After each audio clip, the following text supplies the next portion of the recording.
All right. Hello, everyone, and now welcome to a game between Chaemiko versus Happy. This game taking place here on Terranistan. Over here on the bottom right-hand side of the map, we have Chaemiko spawning as the red human. Meanwhile, over here on the top left, we have well, a sneeze in the middle of a cast. And Happy spawning as the blue Undead. Undead versus human in this 1v1 matchup here as things are getting underway. Hats off to, well, actually don't want to spoil anything for anyone out there, but yeah, thanks for tuning in. I am enjoying my summer vacation. Was able to go to Yosemite with the kids, do some hiking. My youngest daughter a little bit more fearless until she looks down and then was like, "Dad, I need help." On a couple of those hikes or a couple of those climbs, but all in all, a very good time here. We're going to be looking at an Undead opening up with a Death Knight. I don't think that surprises anyone here, and it looks as though we could be going for Crypt Fiends. We already have the Tomb of Relics being built. And this is an interesting position on a Tomb of Relics, being this far back. Now, normally I see this type of base design when your opponent is, say, an orc player, but I'm going up against a human player. I'm not expecting that much harassment into the acolytes, unless this Chaemiko is actually known for some sort of Mountain King paladin harass on of those acolytes there. Perhaps that is the reason why, and those are the small minor adjustments that you do when you start playing people and you on the ladder and you get to a certain point. You will see the same names more frequently, just because you have a similar ELO, similar matchmaking rating, and also you guys play at similar times. With that, you can start to use that best of two, best of three strategies, best of three, best of five strategies, to know that your opponent may be trying to go for one particular strategy. Now, you can see a quick stormbolt onto that little renegade wizard right there. Meanwhile, the rogue is actually switching targets around. That militia needs to head back. Not quite sure what's going on there. Finally taking down that rogue here. It looks like it will get taken out pretty fast, no problem. I didn't see a lightning shield though, as we do see a footman actually just doing quite a bit of harassment. He's trying to disrupt and just push forward a lot of damage, and as these units are just going to be dealing damage and pushing damage back again. Now, interesting again. Oh, are we going to see a death coil onto this footman? The footman down to 233 hit points. He cannot stick around far too long. And this harassment against Happy, this Death Knight, is actually taking a lot more damage than he would like. The fact that, this particular creep camp had frost armor on all of the apprentice wizards and all of those units actually caused a bit of a problem as well. The Death Knight and all of these skeletal minions were actually dealing a bit more. Oh, there's a double. Oh, beautiful steal right there. The Mountain King getting a lot more experience as he now tries to clear out the remainder of this creep camp. Big thunderclap there. That clap dealing so much damage. Meanwhile, the Forest Troll Shadow Priest just causing so much harassment. Unit now trying to back away. Death Knight can perhaps try to get a Death Coil onto that Forest Troll Shadow Priest. No Unholy Aura. And one Forest Troll Shadow Priest completely disrupting the Death Knight and his creeping. Used quite a bit of mana. You can see that the Mountain King is already at level 3 and already getting up his expansion. Very nicely done. But Happy is not one to take this lying down. How is he going to go ahead and follow this all up? A bit of a, stun right there as you see the Forest Troll Shadow Priest making its way over and perhaps offer a bit of healing. Now, we still don't have an Arcane Vault. All of this is delayed a little bit for the human player since he did go for a fast expansion. Now, let's take a look back off to the north. Death Knight using the skeletal minions to clear out some creep camps here. Death Knight finally on the board at level 2. With Unholy Aura, should be able to move around the map much more quickly and picks up an additional Rod of Necromancy. Back down to the south here, Mountain King with a plethora of items. He should have his economic game going for him in just a moment. There is one Forest Troll Shadow Priest, but that is currently low on hit points. And with that, with a low on hit point, Wow, is my volume? Are all of these numbers adjusted fine? Alright, I'll just take a look back across here. Well, a big thunderclap clearing up many and slowing down the attacks across multiple units. And this is incredibly important in a matchup like, or in a match or in a situation where you're just trying to minimize the amount of damage. Tome of Intelligence +2, let's take a look at this. Picks it up, tries to finish off the remaining units. All of these units are in pretty much the yellow. Are we getting an Arcane Vault? Yes, we are. And that needs to get up and running. As you can see, so many units in the red. Great damage damage mitigation here. Yeah, is he actually gonna go for, oh, Book of the Dead, and getting in a little bit of additional damage here and perhaps absorbing a bit more damage. We're gonna try to see if that footman is able to escape, get away alive. It looks like he will be able to do. The assassin is trying to spread apart all of that damage as much as possible, trying to, well, constantly switch targets. And this is an interesting spot, actually, because the assassin is actually constantly spreading across all of that damage. It minimized the amount of damage that the amount of deaths, since not one single unit took the brunt of that damage here. Death Knight, however, on the board with the Lich. The Lich is out onto the field. You're going to see some good items be transferred over to that Lich.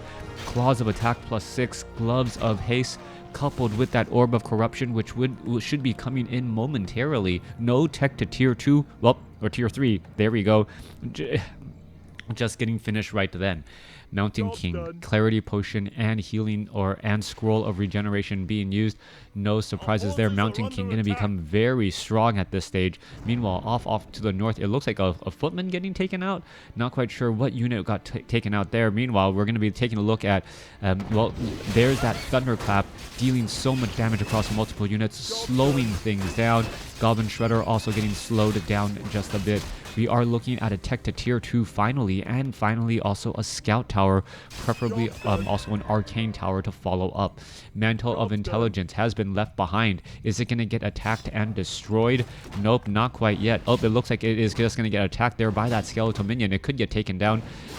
There it goes. Meanwhile, more units making their way over. Not quite sure what's going on there. As we finally see one skeletal unit just kind of holding its own in that location. Now, Mountain King would like a friend to work with, and it really feels like he's not being challenged at all. Talisman of Evasion being left behind. That is a big item to be left behind right there. Perhaps we're going to see an additional hero get well, trained up and make its way over. Mountain King with some very powerful items indeed. Is the Circlet of Nobility really worth more than a Talisman of Evasion? I'm not 100% sure about that, but it is whatever you need at the moment. We are also getting a Haunted Gold Mine coming into position with a Necropolis as well. So Happy is going to be setting up his expansion. It is a little bit later, but he does have the tech advantage. Halls of the Dead nearly at tier 3. Slaughterhouse still training up more Obsidian statues. So any prolonged fight, well, the Obsidian statues will start to tip things in favor of the Undead.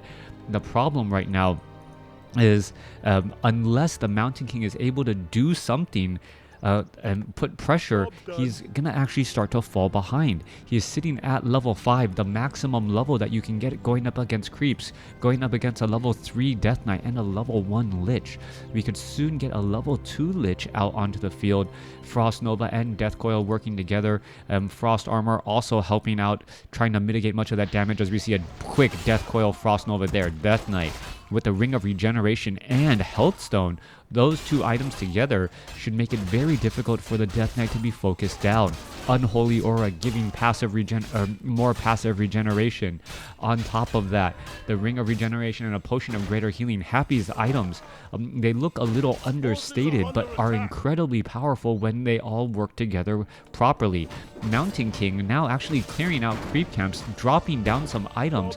Mountain King, I'm going to go ahead and back away, perhaps trying to get a Paladin out onto the field and get a little bit of extra help right here. All right, Paladin wants to pick up those items. There's a True Shot or a Potion of Healing. All of those items are incredibly important, adding in a little bit of additional damage as well. Sasquatch taking a lot of damage here. Mountain Paladin should really be trying to heal up many of those units. Not quite sure what that is all about. Meanwhile, the Mountain King is looking for easy targets to try and steal some of that experience. Let's take a look. Mountain King dancing back and forth. as the Mountain King just keeps sight off over here. Let's take a look. Death Knight now making its way over. Double obsidian statues in the back. We could perhaps be looking at a big thunderclap right here. Oh, he gets the experience, picks up the Scourge Bone Chimes, and is now in a mad run away. He doesn't get the experience, but he does deny the 23 gold, and also, more importantly, the experience that would have been given to the Dark Ranger, Death Knight, and Lich. Anytime you can deny experience from your opponent, that is in fact a very big deal. Meanwhile, this expansion location has pretty much gone completely unchecked. Alright, let's see. Scourge Bone Chimes quickly being sold. Gonna use a potion of healing, pick up drop items, all sorts of little item dance there. Meanwhile, Paladin is sitting at level 2 now, and it looks like he went for Divine Shield. Alright, back down to the south. Paladin does have a replenishment potion, which works really well in conjunction with Divine Shield. If you're able to use a Divine Shield, and you in battle, you with a replenishment potion, you're regenerating hit points, regenerating mana while not suffering any damage, and there's no actual way to interrupt that replenishment potion. Back across here, Mountain King still wandering back around. There is a Sentry Ward who dropped that down. It looks like it is gonna in fact be well, no, it is in fact the Mountain King Sentry Ward. Not quite sure how he dropped that there. The items don't look like it works out well. But does the Death Knight doesn't have one lit? No, that's the Dark Rangers. Alright, Dark Ranger dropped that Sentry Ward here. Alright, Mountain King trying to make its way in. Are we going to see a Stormbolt? Yes, Stormbolt onto one Acolyte. It gets taken down. We could see perhaps a quick attack followed by a bash or a Stormbolt there. Let's take a look. Oh, silence. Making sure that that Mountain King cannot get away. No Stormbolt for him, and he says, you know what? I don't want to stick around in this fight too long. Griffins, however, following up. So Griffins, Animal War Training, all of these units now working together. And this is going to be interesting. There are Abominations, Crypt Fiends. I don't see any Destroyers out onto the field. And the unit choices are a little bit curious, I gotta say, at the very least. We are getting, what, 2-0 upgraded units. And we are soon to be 3-0 upgraded units here. That... the first battle of Chaemiko is going to be incredibly important. When you can catch your opponent off guard with an unsuspecting strategy, that is really where it starts to take root, and you're able to do a lot of damage. That's going to be the big question now. How much damage can these Griffins do before the proper counter unit is start to be masked by the other side? There's only 3 Crypt Fiends coming in from Happy, and what those Griffin Riders should really do is focus, burst down those obsidian statues, high priority targets. You don't want to let them become destroyers. As you're taking a look, well, massive guard towers now coming across here, quickly all going to get canceled. They're just trying to build more and more, and this is actually going to expose them from the back as they dive in deeper and deeper. All right, here comes the situation going straight after. You're going to see a couple of quick webs. Mountain King going to go. There is a big thunderclap right there. One obsidian statue now gone, trying to focus down the units. There goes another abomination after abomination, just getting absolutely destroyed right now. Let's see them there getting taken down. Let's take a look. There goes another abomination. There's a thunderclap, and the Griffin Riders are just having a field day eating through all of these units. Paladin is already at level 3. Griffin Riders going after the obsidian statues. And it is a 65-47 army right there. No Stormbolt onto the Lich right now, though. A little bit of a delay. Are we going to see how long is that silence going to go for? Meanwhile, let's take a look. Units are just diving every which way. There is a Death Coil Frost Nova Stormbolt all onto that Lich. Lich, however, able to get out in time with that Scroll of Town Portal. There goes an additional Abomination. 71 supply compared to 43. All right, Disease Cloud on that Paladin and also on that Mountain King. It is going to disrupt their healing quite a bit. Do we see, are we going to see Storm Cloud, the ability similar to Disruption Web on Corsairs? There's a quick reveal right there. Scroll of Healing. Let's take a look. Stormbolt onto the Death Knight. Death Knight, however, with the Potion of Healing, Potion of Mana, Ring of Regeneration, not going to fall. And I believe this is actually a bit of a mistake right now. I think Chaemiko could have gotten more out of his army if he had focus fire just a bit better. However, he is sitting on a 76-49 supply advantage over his opponent, and I believe Crypt Fiends are just getting masked. That's all you can really do at this point. You can mask up those Crypt Fiends and perhaps get some armor upgrades or something to allow those Crypt Fiends to stay alive.